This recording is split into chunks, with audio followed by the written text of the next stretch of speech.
Selamat pagi Bapak Ibu dan Saudara yang dikasihi Tuhan Yesus. Bertemu kembali dengan Embun Surgawi pada pagi hari ini. Mari kita akan merenungkan firman Tuhan bersama-sama yang terambil dari kitab Kisah Para Rasul pasal yang ketiga ayat yang ke-6. Demikianlah bunyi firman Tuhan. Tetapi Petrus berkata, "Emas dan perak tidak ada padaku, tetapi apa yang kupunya kuberikan kepadamu. Demi nama Yesus Kristus orang Nazaret itu, berjalanlah." Bapak, Ibu, dan Saudara yang dikasihi Tuhan, tidak bisa berjalan adalah hal yang sangat tidak mengenakan ya. Apalagi kita melihat di dalam bacaan kitab kita pada hari ini, seorang pria yang sejak lahirnya tidak bisa berjalan dan harus selalu diusung kemanapun ia pergi.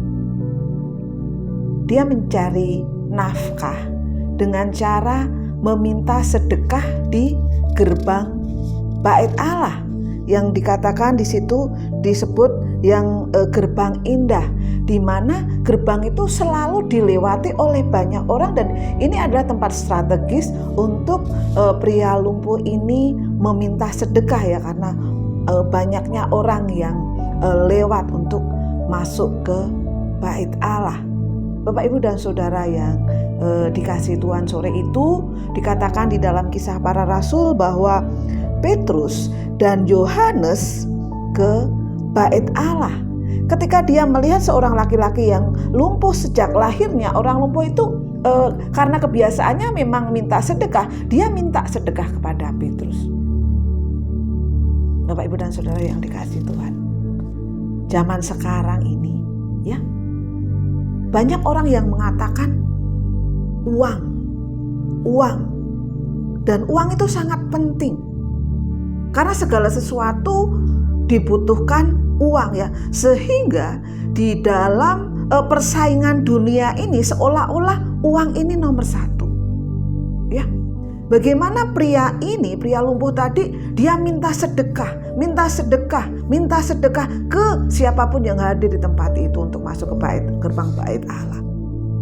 Nah, luar biasa sekali bagaimana Petrus bukan hanya menjawab kebutuhan pria lumpuh ini secara fisik ya, secara keuangan ya, tetapi di ayat yang ke-6 tadi dikatakan bahwa emas dan perak tidak ada padaku.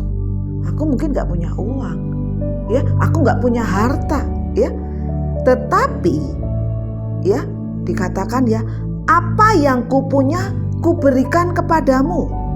Demi nama Yesus Kristus dan orang Nazaret itu, berjalanlah. Ini luar biasa sekali di tengah keadaan dunia ini yang begitu memerlukan uang, dan mungkin banyak gereja-gereja yang mempunyai banyak uang ya. Apakah tugas yang dilakukan Petrus atau apakah mukjizat yang dilakukan rasul-rasul ini itu ada di dalam kehidupan kita bergereja? Ketika kita Ketika bukan secara materi saja, tetapi orang lumpuh ini justru mendapat jawaban yang dibutuhkan. Ya, orang lumpuh ini mendapat sesuatu yang boleh mengubah hidupnya. Dan kalau kita melihat di ayat-ayat berikutnya, sampai dikatakan ketika Petrus mengatakan berjalanlah, tiba-tiba kakinya dikuatkan, mata kakinya dikuatkan, sehingga apa? Ia melonjak, ia berdiri, ia berjalan kian kemari, ia melompat-lompat. Karena apa? Dia mendapat jawaban bukan hanya secara fisik saja. Dia mendapat jawaban bukan hanya sedekah saja, tetapi dia mendapat jawaban karena apa? Kesembuhan yang luar biasa. Dan dikatakan di situ, seluruh rakyat melihat dia berjalan apa? Sambil memuji Allah. Lalu mereka mengenal dia sebagai orang yang biasanya duduk meminta sedekah di gerbang indah bait Allah. Sehingga apa? Mereka takjub. Mereka apa? Tercengang tentang apa yang telah terjadi padanya, menjadi berkat yang luar biasa. Dalam kehidupan kerohanian kita bisa menjadi berkat yang luar biasa bukan hanya melalui keuangan kita, tetapi apa?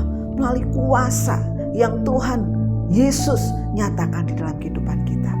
Dan biarlah pagi hari ini mujizat yang dilakukan oleh Rasul Petrus, Rasul Yohanes ini menguatkan kita untuk boleh kita menjadi berkat bagi banyak orang. Selamat pagi, Tuhan Yesus memberkati.